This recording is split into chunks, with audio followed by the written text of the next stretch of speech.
ماں باپ کو لگے گا اگر وہ فوت ہو چکے ہیں کہ ہمارے ہاں تو قرآن بھی مل جاتے ہیں نا جی، مدرسوں میں چلے جاؤ جی قرآن دے بھائی، لو جی 100 قرآن لے جاؤ، لو جی 50 قرآن لے جاؤ. اتنی حماقت ہے. مولوی صاحب ذرا چھوڑا نو گل دے جی ماں جی واسطے قرآن پڑھا ہونا ہے.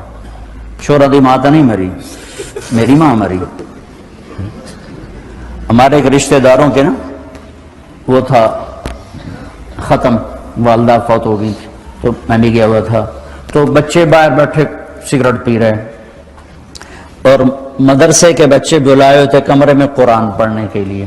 میں کہا چلو میں بھی، میرے نانکیں چوئی، میں کہا چلو میں بھی تھوڑا قرآن پڑھ لوں. میں جا کے قرآن کھول کے پڑھنا شروع کر دیا. تھوڑی دیر بعد مجھے محسوس ہوا کہ یہ بچے قرآن نہیں پڑھ رہے. میں نے جب دیکھا تو وہ نیچے ایک چھوٹا سا ریڈیو پڑا تھا، اس میں انڈیا پاکستان کا کرکٹ میچ ہو رہا تھا، اس کی کمنٹری چلتی اور وہ سارے وہ سن رہے تھے بیٹھ. اور جب ان میں سے کوئی آ جاتا تو شروع ہو جاتے ذالک الکتاب لا ریب فیہ ھدی للمتقین الذین یؤمنون بالغیب. جب وہ چلے جاتے کیڑا آؤٹ ہوئے، کتنے سکور ہوئے. 1 گھنٹہ یہ تماشا ہوتا رہا اور میں بیٹھا دیکھتا رہا. 1 گھنٹے بعد جا کر کہنے کہ قرآن مک گیا، وہ کمنٹری مک گئی ہے. ہوں کی ثواب گیا اما نو، کمنٹری دا ثواب گیا، قرآن دا ثواب تا نہیں گیا. کیونکہ اس پاگل نے خود ماں کے لیے پڑھنا تھا، اس نے ماں کے لیے بھی کرائے پہ قرآن لے لے.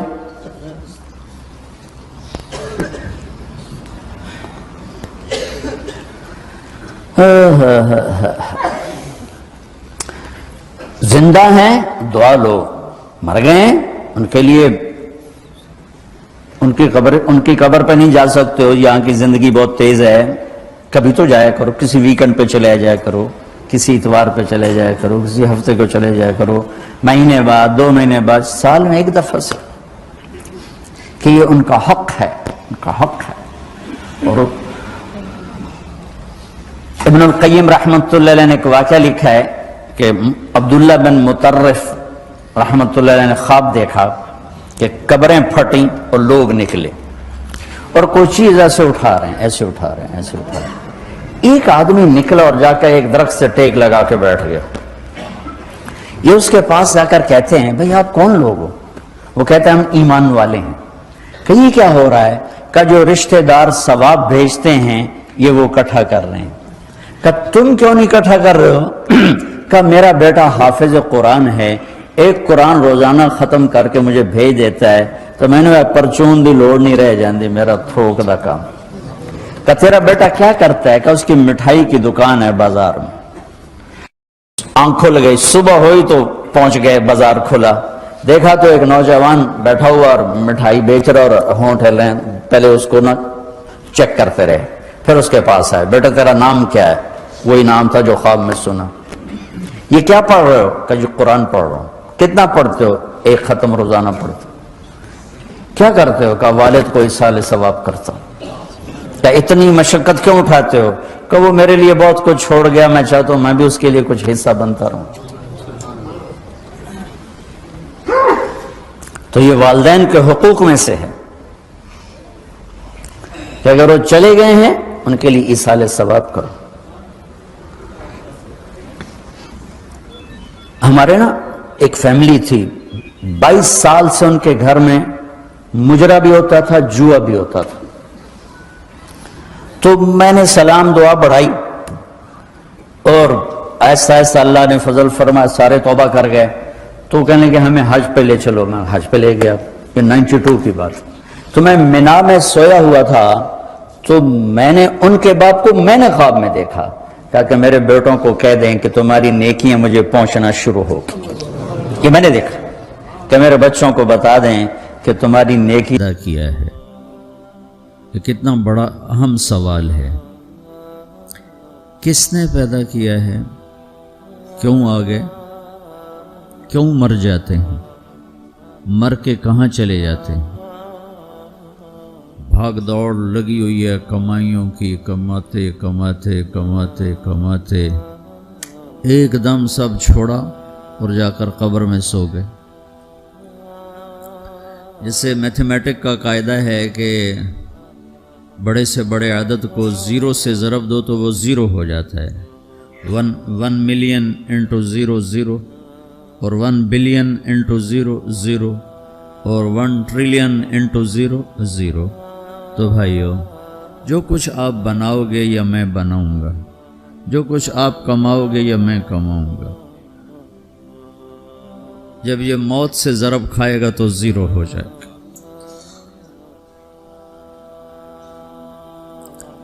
عزت، شہرت، دولت، بلندی انٹو موت 0. گمنامی، فقر، ذلت، پستی موت سے ضرب 0. حکومت، وزارت، صدارت موت سے ضرب لگی 0. جھونپڑا،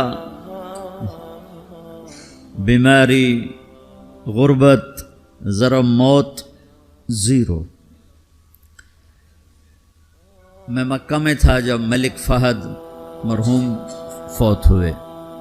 ملک فہد کی بڑی خدمت ہے مسجد نبوی اور حرم کے لیے. تو عصر کے بعد جنازہ تھا غائبانہ، تو وہاں اعلان ہوتا ہے الصلاۃ علی المیت. جب وہ جنازہ ہوتا ہے تو کہتے ہیں بھائی میت کی نماز کے لیے سب تیار ہو جاؤ. تو میرے ذہن میں تھا کہ آج ان کا بادشاہ مرا ہے، اس کو کیا کہیں گے. تو عصر کے بعد میں کان کھڑے کر کے بیٹھا ہوا تھا کہ اب یہ کیا اعلان ہوگا. ہر نماز کے بعد تو ہم اعلان سنتے ہیں الصلاۃ علی المیت، مردہ کی نماز پڑھو. میں آج ملک فہد کا جنازہ ہونے لگا ہے تو کچھ تو لمبے چوڑے ساتھ ملائیں گے آگے پیچھے. تو بڑی حسرت ہوئی جب کانوں میں یہ آواز سنی الصلاۃ علی المیت. میت کی نماز، مرتے ہی سارے ٹائٹل اڑ جاتے، وہ ملک ہو، وزیر ہو، مولانا ہو، پروفیسر ہو، ڈاکٹر ہو، انجینئر ہو، لائر ہو، وہ بزنس مین ہو، وہ سائنسدان ہو، لیکن جب موت کے ساتھ ضرب لگتی ہے تو 0 ہو جاتا. اسی وقت سارے ٹائٹل 0 ہو جاتے. اور گھر والے کہتے ہیں ڈیڈ باڈی اٹھاؤ، ڈیڈ باڈی اٹھاؤ. کوئی نہیں کہتا ابا کو اٹھاؤ، کوئی نہیں کہتا اماں کو اٹھاؤ، کوئی نہیں کہتا بھائی کو اٹھاؤ. میت اٹھاؤ بھائی، میت اٹھاؤ بھائی، ڈیڈ باڈی اٹھاؤ بھائی. ساری زندگی کی محنت اگر یوں ہی ختم ہونی ہے تو اس زندگی کا فائدہ کیا ہے؟ اس کمانے کا فائدہ کیا ہے؟ اس بنانے کا فائدہ کیا ہے؟ بنا بنا تھک گئے، کما کما تھک گئے، اور پھر مر کے جا کے اتنی سی جگہ میں جا کے سو گئے. اتنا بڑا گھر بنایا اور آخر میں جا کے اتنی سی جگہ میں جا کے سو گئے. مٹی کی چادر اوڑھی اور مٹی میں مٹی ہو کر قبر کا نشان بھی ختم ہو گیا. سب سے بڑا دنیا کا فتح کرنے والا چنگیز خان گزرا ہے، اس کی قبر کا نشان آج تک معلوم نہیں کہاں ہے. تو اب یہ میں نے سوال اٹھایا ہے کہ ہمیں کس نے بنایا؟ حجاج بن یوسف کو عمر بن عبدالعزیز نے دیکھا جہنم میں، آنتیں پھٹی ہوئی ہیں، پیٹ پھٹا ہوا، آنتیں نکلی ہوئی ہیں، اور ایسے گدھے کی طرح چکر کاٹ رہا ہے. تو پوچھا کیا حال ہے؟ کہا بس ایمان کی آس پہ پڑا ہوں کہ کبھی تو اللہ جنت میں ڈال دے گا. اگر ایمان پہ خاتمہ ہو جاتا ہے اور اعمال کا ذخیرہ نہیں ہے تو اللہ کا قانون ہے جہنم. جہنم مردہ جو بتائے نا خواب میں وہ صحیح ہوتا. میرا ایک فرسٹ کزن، جیسے ذمہ داروں کے بچے ہوتے ہیں، ساری زندگی غفلت میں گزار دی، جوانی میں مر گیا. بس وہ نمازیں اس نے پڑھی جو کبھی میں کھینچ کے مسجد میں لے گیا، یا پھر عید کی 2 نمازیں، اس کے علاوہ مجھے یاد نہیں. تو میں نے خواب میں دیکھا، میں نے کہا کیا حال ہے؟ تو اس نے کہا آگ کے تندور میں ہوں، آگ کے تندور میں ہوں. اب میرا تو خون، میرا تو چاچے کا تائے کا بیٹا، مجھے تو آگ لگ گئی. میں اس کے لیے پڑھنا شروع کیا، پھر حج کا انتظام کیا. تو حج کے بعد جب واپس آیا تو پھر مجھے نہیں خواب آیا، ایک اور ساتھی کو خواب آیا کہ طارق میاں سے کہو تمہارا تحفہ مجھے مل گیا. وہ جو میں نے حج کروایا اس کی طرف سے. تو اللہ تعالیٰ کا فضل ہے کہ اس نے یہ بھی رکھا اس امت کے لیے کہ مرنے والوں کے لیے ایصال ثواب کرتے رہو تو ان کی بخشش کے سامان بن جاتے ہیں. تو اگر ایمان ہے اور عمل نہیں